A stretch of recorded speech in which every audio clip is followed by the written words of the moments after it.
لا إله إلا الله لا إله إلا الله لا إله إلا الله رحیم۔ کل بیان ہوا تھا کبیرہ گناہوں میں سے ایک بہت بڑے گناہ زنا کے بارے میں۔ زنا ہی سے ملتا جلتا ایک اور بہت بڑا گناہ ہے جس کو قرآن نے جس کی برائی کو بہت اہتمام سے بیان کیا ہے، وہ ہے لڑکوں سے بدکاری بدفعلی کرنا۔ جہاں بہت ساری گندگیاں ہمارے معاشرے میں پھیل رہی ہیں، وہاں یہ گندگی بھی بہت تیزی سے پھیل رہی ہے۔ یہ جو جرم ہے لڑکوں سے اپنی خواہش کو پوری کرنا، یہ زنا سے بھی بدتر ہے۔ اس کی وجہ یہ ہے کہ اللہ نے عورت کو مرد کے لیے پیدا کیا اور حکم یہ دیا کہ نکاح کے ذریعے اپنی خواہش پوری کرے۔ اگر وہ زنا کرتا ہے تو ایک جرم کرتا ہے کہ نکاح نہیں کرتا، اور جو لڑکوں سے بدفعلی کرے تو وہ ایسی جنس سے اپنی خواہش پوری کر رہا ہے جس کو اللہ نے اس کے لیے پیدا ہی نہیں کیا، بنایا ہی نہیں ہے، اور جو قیامت تک کبھی اس کے لیے حلال نہیں ہو سکتا۔ عورت تو ایسی چیز ہے کہ نکاح کے ذریعے حلال ہو سکتی ہے، لیکن مرد یا لڑکا تو کبھی بھی حلال نہیں ہو سکتا۔ یہ اتنا بڑا جرم ہے، غیر فطری عمل ہے کہ ہزاروں سال تک اس زمین پر انسان رہا اور اس نے یہ جرم نہیں کیا، کہ اس کی طرف انسان کی فطرت ہی نہیں جاتی۔ اگر کسی کو جنگل میں چھوڑ دیا جائے اور مرد بھی ہو عورتیں بھی ہوں، تو انسان کی فطرت ایسی ہے کہ اس کی طبیعت بلوغت کے بعد عورت کی طرف تو مائل ہوگی، لڑکے کی طرف مائل نہیں ہوگی۔ تو یہ جو بدکاری ہے، یہ جو برائی ہے، یہ اسی کو لگتی ہے جس کو کسی نے سکھائی ہو یہ برائی۔ خود سے انسان کی طبیعت نہیں جاتی اس طرف۔ اگر اسی وقت کنٹرول کرنے اپنے اوپر، صبر کر لے اور اس برائی سے بچ جائے تو اللہ پھر آئندہ بچنے کی توفیق دیتے ہیں، اور اگر شروع میں نہ بچے تو پھر اس کو اس چیز کی ایسی لت پڑتی ہے، ایسی عادت پڑتی ہے کہ فطرت میں جو ہے اس کو مزہ ختم ہو جاتا ہے، اور انہی کاموں میں پھر اس کو مزہ زیادہ آتا ہے۔ قرآن مجید نے اس کی برائی کو بہت اہتمام سے بیان کیا۔ باقاعدہ ایک پیغمبر لوط علیہ السلام کو بھیجا گیا۔ ان کی قوم یہ برائی کیا کرتی تھی، لڑکوں سے بدکاری کیا کرتی تھی، اور یہ قوم یہ جو بیماری تھی، یہ گناہ تھا، اس قوم میں بہت تیزی سے پھیل گیا تھا۔ تو قرآن مجید میں جگہ جگہ کئی مقامات پر ہے کہ لوط علیہ السلام نے اپنی قوم سے سمجھایا کہ اتذرون ما خلق لکم ربکم من ازواجکم، کہ تمہیں کیا ہو گیا کہ تم شادی نہیں کرتے، اور جو عورتیں اللہ نے تمہارے لیے بنائی ہیں ان سے اپنی خواہش کو پوری نہیں کرتے، اور ان عورتوں کو چھوڑ کر لڑکوں کے پیچھے بھاگتے ہو۔ بار بار سمجھایا اپنی قوم سے، اتأتون الفاحشۃ ما سبقکم بہا من احد من العالمین، ایسی برائی کرتے ہو کہ روئے زمین میں یہ برائی کسی نے نہیں کی ہوگی۔ پتہ چلا ہزاروں سال تک یہ برائی نہیں ہوئی، اس لیے کہ انسان اس کو جانتا ہی نہیں تھا کہ یہ بھی کوئی چیز ہے۔ تو ہزاروں سال تک کسی نے جو برائی نہیں کی، تم نے اس برائی کی بنیاد رکھ لی زمین میں، ہر طرح سے سمجھایا۔ لوط علیہ السلام کی بیوی بھی، وہ بھی لڑکے، کوئی خوبصورت لڑکا آتا تو اس کے بارے میں لوگوں کو بتا دیا کرتی تھی جا کے۔ تو اتنی زیادہ اس قوم میں جب یہ برائی پھیل گئی، لوط علیہ السلام نے جب بار بار سمجھایا، چند لوگ تھے جو لوط علیہ السلام پر ایمان لے کر آئے، بہت تھوڑے سے، اور انہوں نے توبہ کی، اور ان کو حضرت لوط علیہ السلام کی یہ دعوت سمجھ میں آئی کہ لوط علیہ السلام جو بات کرتے ہیں وہ فطرت کے مطابق ہے، وہ صحیح بات کرتے ہیں، پاکیزگی کی طرف دعوت دیتے ہیں۔ لیکن قرآن کہتا ہے بہت تھوڑے سے لوگ ایمان لائے تھے۔ تو جب سمجھا کے تھک گئے تو قرآن مجید میں آتا ہے، اللہ رب العزت فرماتے ہیں کہ ہم نے لوط علیہ السلام کے گھر فرشتے بھیجے خوبصورت نوجوانوں کی شکل میں۔ یہ واقعہ قرآن میں کئی مقام پر بیان ہوا ہے اور دل ہلا دینے والا واقعہ ہے۔ خوبصورت نوجوان بھیجے حضرت لوط علیہ السلام کے گھر میں، جو مہمان بن کے آئے۔ حضرت لوط علیہ السلام کو یہ بات معلوم نہیں تھی کہ یہ فرشتے ہیں، انسان نہیں ہیں، یہ ان کے علم میں نہیں، وہ سمجھتے کہ مہمان آئے ہیں۔ قرآن مجید میں ہے کہ جیسے ہی وہ مہمان حضرت لوط علیہ السلام کے گھر میں داخل ہوئے، لوط علیہ السلام پریشان ہو گئے کہ میری قوم کو اگر پتہ چل گیا کہ اتنے خوبصورت نوجوان لڑکے آئے ہیں تو اس قوم میں گندگی ہے، یہ قوم ان سے بدکاری کے لیے آئے گی. اور یہ بات قوم میں پھیل گئی، شہر والوں میں یہ بات پھیل گئی کہ لوط کے گھر میں، لوط علیہ السلام کے گھر میں خوبصورت نوجوان ہیں. قرآن مجید میں آتا ہے وَجَاءَهُ قَوْمُهُ يُهْرَعُونَ إِلَيْهِ وَجَاءَ أَهْلُ الْمَدِينَةِ يَسْتَبْشِرُونَ. مختلف الفاظ ہیں کہ شہر والے لوگ خوشیاں مناتے ہوئے آئے کہ اتنے خوبصورت لڑکے ہیں ان کے گھر میں، ہم اپنی حرام خواہش کو پورا کریں گے. اور خوشیاں مناتے ہوئے دوڑتے ہوئے آئے اور حضرت لوط علیہ السلام کے گھر کا گھیراؤ کر لیا. اللہ تعالیٰ جب کسی قوم کو عذاب دینا چاہتے ہیں تو جس جرم میں وہ مبتلا ہوتی ہے اس جرم کو اس قوم کے لیے آسان بنا دیتے ہیں. یہ آسان بنانا اس کی علامت ہوتی ہے کہ اب اس جرم میں مبتلا کر کے ایک ہی وقت میں تمہیں پکڑیں گے تاکہ تم تسلی سے یہ جرم کر لو، پھر یہ نہ کہنا کہ ہم نے یہ غلطی کی نہیں اور اللہ نے ہمیں پکڑ لی. آج جو جگہ جگہ زنا طوائف خانے کھل رہے ہیں نا، یا آئس کریم پارلر کے نام پہ جگہ جگہ طوائف خانے کھل رہے ہیں، تو لوگ نوجوان طبقہ بڑا خوش ہے کہ اب کوئی کچھ بھی نہیں، کسی بھی آئس کریم پارلر میں گھس جاؤ، آئس کریم کے بہانے کسی لڑکی کو لے کے جو چاہے کرو اس کے ساتھ. تو یہ بات یاد رکھیں، یہ جو جگہ جگہ کھل رہے ہیں نا، یہ اس لیے کھل رہے ہیں کہ چھانٹی ہو جائے اللہ کی طرف سے.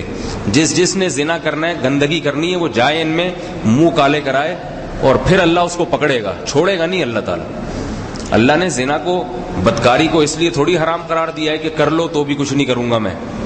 ایک جرم، ایک سزا تو بدکار آدمی کو دنیا میں ملتی ہے، وہ یہ کہ بیوی کی لذت سے، بیوی کی نعمت سے محروم ہو جاتا ہے. وہ اس کو ان طوائفوں میں منہ کالا کرنے میں جو مزہ آتا ہے وہ اپنی بیوی کے پاس آنے میں مزہ نہیں آتا، اور لڑکوں کے پاس جانے میں جو مزہ آتا ہے وہ بیوی کے پاس آنے میں نہیں آتا. یہ سب سے بڑی نحوست، یہ کوئی کم عذاب ہے جو اللہ اس کو دنیا میں دے دیتے ہیں. تو قرآن مجید میں ہے کہ جب وہ خوبصورت نوجوان آ کے بیٹھے لوط علیہ السلام کے پاس اور اہل شہر نے گھیراؤ کر لیا. اب پیغمبر جو ہے نا بہت غیرت مند ہوتے ہیں.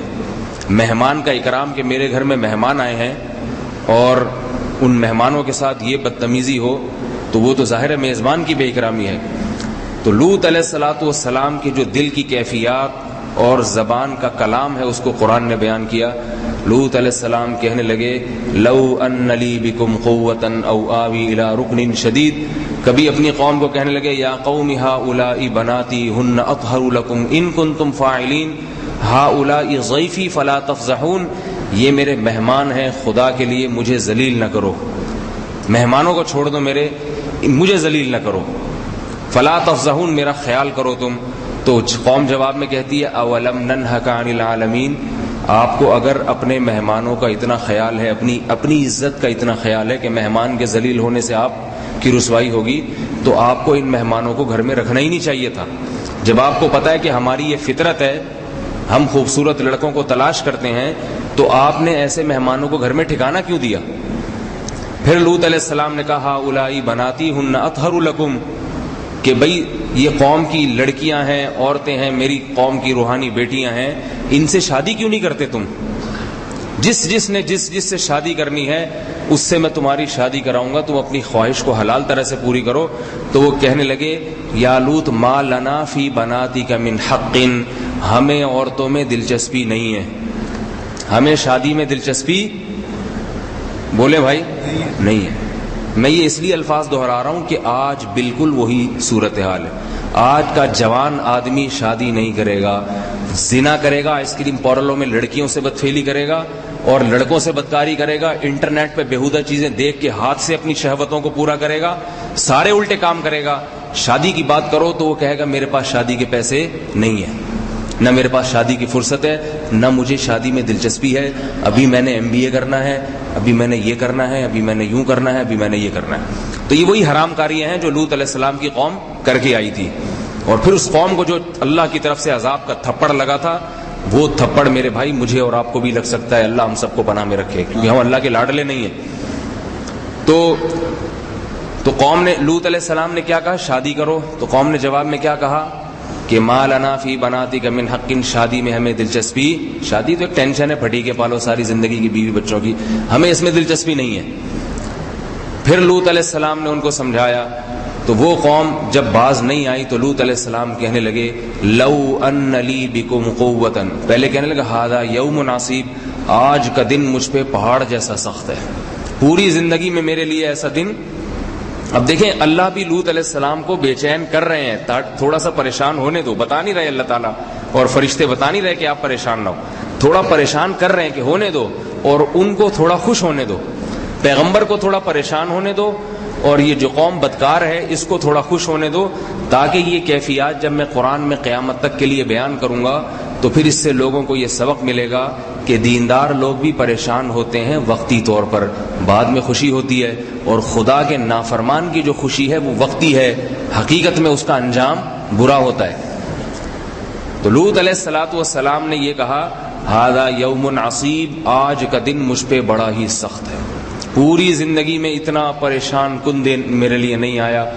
پھر قوم کو سمجھایا، پھر قوم کہنے لگی کہ آپ کو پتہ ہے ہمیں عورتوں میں دلچسپی نہیں ہے، ہم یہ کام کر کے چھوڑیں گے. تو اب کمزور پیغمبر ہے، کوئی ساتھ دینے والا نہیں، تھوڑے سے لوگ جو ایمان لانے والے.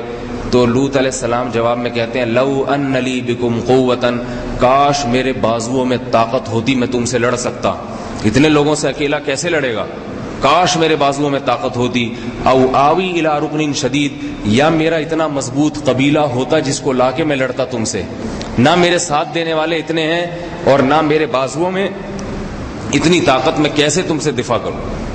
جب لوط علیہ السلام کی اس قسم پرسی کو فرشتوں نے دیکھا ہے کہ بھئی یہ تو بالکل ہاتھ بند گئے ان کے اور پریشان کھڑے ہیں، تو وہ لوط علیہ السلام سے کہنے لگے یا لوط انا رسول ربک، اے لوط ہم لڑکے نہیں ہیں، ہم تیرے رب کے بھیجے ہوئے فرشتے ہیں.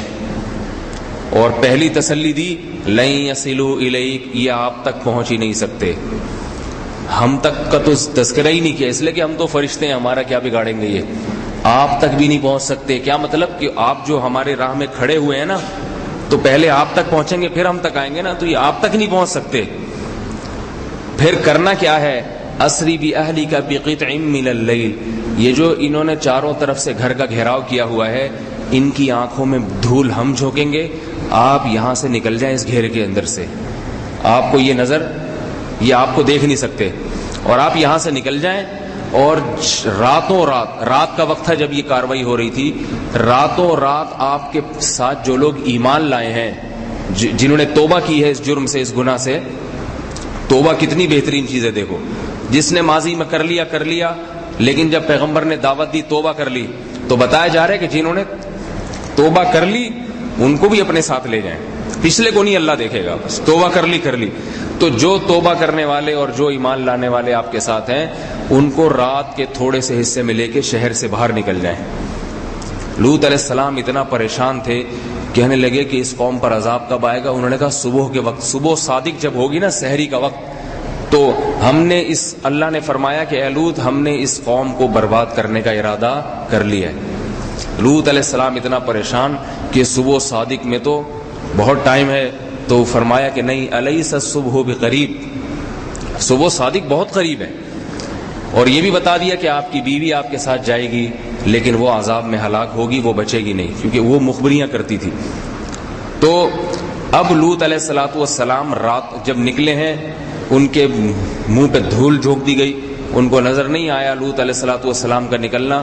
راتوں رات لوط علیہ السلام نے لوگوں کو گھروں سے جا کے اٹھایا، جو ایمان لانے والے تھے، توبہ کرنے والے، ان کو لے کے شہر سے باہر نکلے. اور فرشتوں نے ان سے کہا کہ پیچھے مڑ کے کوئی نہ دیکھے جب اس قوم پہ عذاب آئے گا، جس نے پیچھے مڑ کے دیکھا وہ اس عذاب میں ہلاک ہوگا. اور یہ بتا دیا کہ الا امرأتک، کہ آپ کی بیوی پیچھے مڑ کے دیکھے گی، کیونکہ اس کو یقین نہیں ہے عذاب پر، وہ بھی شبے میں، پتہ نہیں پیغمبر نے کہا ہے عذاب آئے گا نہیں آئے گا. جس کو شبہ ہوتا ہے وہ تو مڑ مڑ کے دیکھتا ہے نا، یہ دیکھے گی اور اس پر بھی پتھر آ کے لگے گا. تو جیسے ہی لوط علیہ السلام بستی سے باہر نکلے، وہ فرشتے گھر میں موجود اور چاروں طرف سے گھیراؤ ہے اور خوشیوں سے بغلے بجا رہے ہیں. تو اللہ فرماتے ہیں فجعلنا عالیہا سافلہا وامطرنا علیہم حجارۃ من سجیل منضود، ہم نے آسمان سے پتھروں کی بارش برسائی ہے اس قوم پورے شہر پہ. اور جعلنا عالیہا سافلہا، ہم نے زمین کے اوپر کے حصے کو الٹا کر دیا، الٹ دیا پوری زمین.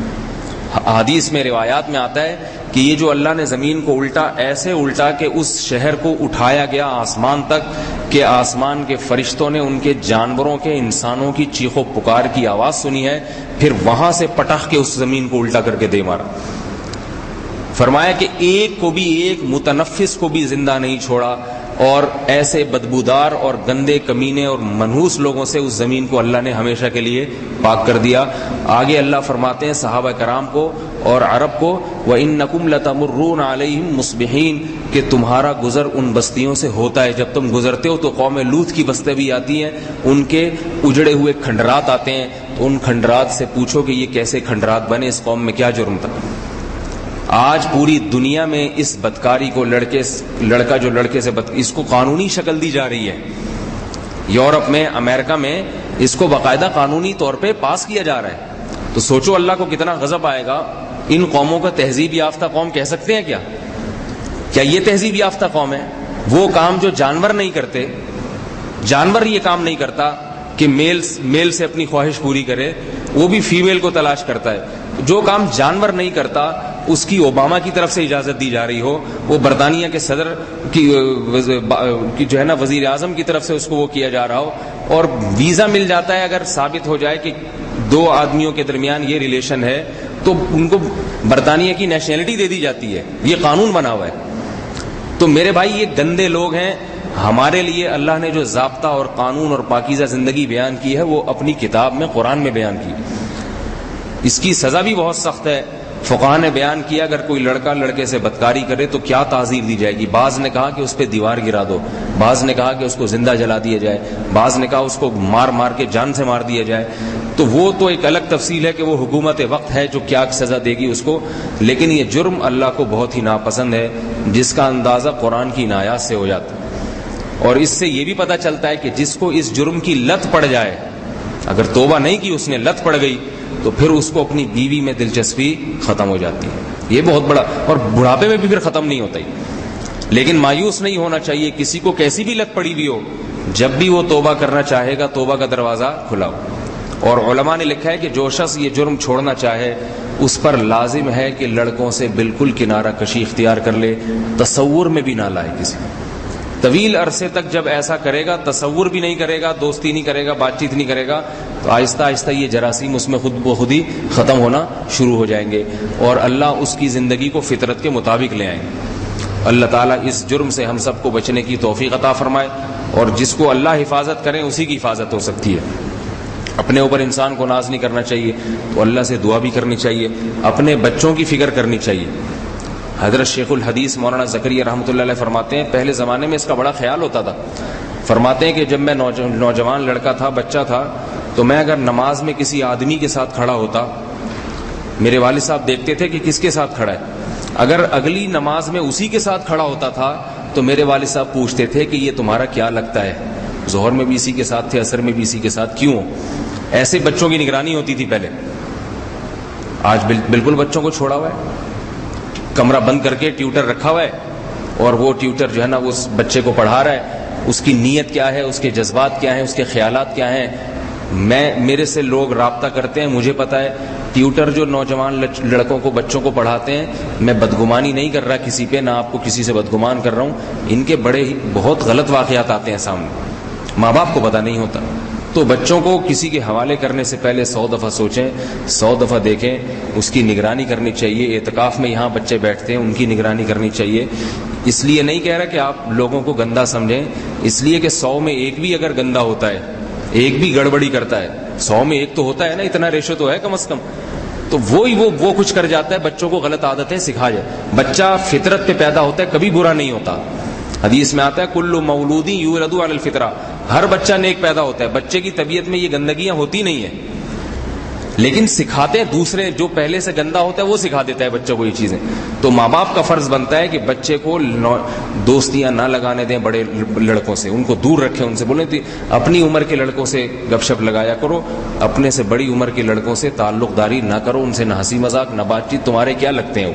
تو پہلے اس کی بڑی نگرانی ہوتی تھی، آج کل چھوڑا ہوا ہے۔ تو وہ پھر لڑکوں کو چھیڑتے بھی رہتے ہیں اور جناب ان سے بدفعلیاں بھی ہوتی ہیں، پھر لت پڑ جاتی ہے، پھر اس بچے کو لت پڑ جاتی ہے، پھر ایسی جو شادی شدہ زندگی ہے ان لوگوں کی بڑی خراب گزرتی ہے۔ خواتین کے ہمارے پاس فون آتے ہیں کہ شوہروں سے پریشان ہیں، کہ ایسے ایسی حرکتیں شوہر کرتے ہیں، اب وہ بیچاری طلاق بھی نہیں لے سکتی۔ آپ کو پتہ ہے طلاق یافتہ کا ہمارے معاشرے میں کیا حشر ہوتا ہے، تو یہ ساری زندگی کے لیے پھر وبال جان بن جاتا ہے، اور اس کی آخرت میں جو سزا ہے وہ تو اللہ نے بیان کر دی ہے، جہنم کی آگ ہے۔ دنیا میں بچ سکتا ہے انسان، آخرت میں تو نہیں بچ سکتا۔ تو بہتر یہی ہے کہ شروع میں ہی جب ایسا گناہ کا کوئی جذبہ پیدا ہو فوراً ریورس ہو جائے، وہاں سے اس کا دماغ چھٹک دے، تعلق داری ختم کر دے بالکل۔ اللہ تعالی ہم سب کی حفاظت فرمائے۔ سبحانک اللہم و بحمدک، نشہد ان لا الہ الا انت، نستغفرک۔